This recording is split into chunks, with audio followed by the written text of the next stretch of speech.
দ্বিতীয় বিশ্বযুদ্ধ শুরু হয়নি তখনও, কিন্তু আকাশে বাতাসে কি এক অশনি সংকেত। অস্ট্রিয়া আর জার্মানি এক হয়ে গেল এক নিমিষে। টানা দ্বিতীয়বার ইউরোপে বিশ্বকাপ আয়োজন, প্রতিবাদে ইউরুগুয়ের সঙ্গে আর্জেন্টিনাও বর্জন করল বিশ্বকাপ। সুযোগ হলো কিউবা আর ডাচ ইস্ট ইন্ডিজের। ডাচ ইস্ট ইন্ডিজ, এই দেশটার নাম শুনে অনেকেই হয়তো শেষ পর্যন্ত মেলাতে পারেননি, কিন্তু এই দেশটা আপনি চেনেন, আপনার চেনারই কথা।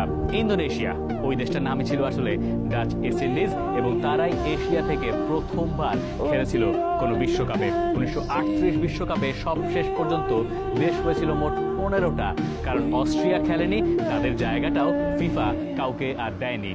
বিশ্বকাপের ফরম্যাট ছিল সেই 34টাই, অর্থাৎ প্রথম রাউন্ড থেকেই নক আউট পর্ব।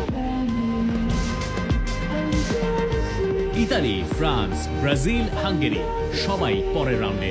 সুইডেনের ম্যাচ খেলার প্রয়োজনই পড়েনি, কারণ অস্ট্রিয়া তো বিশ্বকাপেই নেই। পরের রাউন্ডে কিউবা গেল উড়ে ওদের হাতে। চেকোস্লোভাকিয়ার সঙ্গে ড্র করার পর ব্রাজিলকে খেলতে হয়েছিল আরও একটা দিন। স্বাগতিক ফ্রান্স বিদায় নিয়েছিল দুরন্ত ইতালির কাছে হেরে। কোয়ার্টার ফাইনালে ফ্রান্সকে হারিয়ে আজুরিরা প্রমাণ করলো তারাই আসলে মাঠের সেরা দল। এবার সেমিফাইনালে তাদের প্রতিপক্ষ ব্রাজিল। সেলেসাওদের সেই দলটা বেশ ভালো ফুটবলই খেলছিল, এবং তাদের দলের মধ্যমণি ছিল লিওনিদাস, যিনি ছিলেন ব্রাজিলের টপ স্কোরারও। কিন্তু সেমিফাইনালের দিন একাদশে লিওনিদাসকে আর মাঠে নামালেন না ব্রাজিল কোচ। তখন এই বদলির নিয়মও ছিল না, এবং এই নিয়ে নানান রকমের ষড়যন্ত্র তত্ত্ব প্রচলিত আছে ফুটবলে। ঐতিহাসিকরাও নানান সময় নানানভাবে প্রশ্ন তোলেন।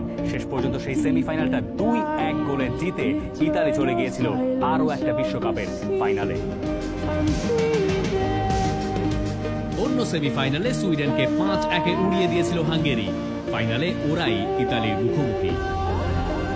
1938 বিশ্বকাপ ফাইনাল ম্যাচের আগের দিন টিম ইতালির কাছে এলো একটা টেলিগ্রাম, পাঠিয়েছেন বেনিতো মুসোলিনি। 3টা শব্দ ছিল সেই টেলিগ্রামে। এই 3টা শব্দ হয় আপনার গা গরম করে দেবে, না হয় আপনার গা শিউরে উঠবে পড়ে।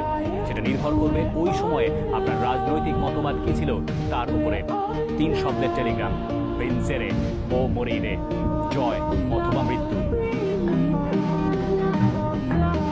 রাজনৈতিক মতবাদের ভিন্নতার কারণেই ইতালির ফুটবলারদের ভেতর মনোমালিন্য ছিল। ইউভেন্টাস, মিলান বা তোরিনোর ফুটবলাররাও ক্লাবের কারণে থাকতেন আলাদা আলাদা, তাদের ভেতরে ছিল রেষারেষি।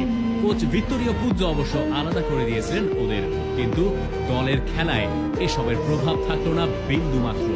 ফাইনালে 4-2 ইতালি হারালো হাঙ্গেরিকে। বিশ্বকাপ থাকলো ইতালিতেই। ভিত্তোরিও পুজ্জো একমাত্র কোচ যিনি জিতেছিলেন 2 বিশ্বকাপ। ওই রেকর্ড আর কখনোই ছোঁয়া হয়নি কারণ।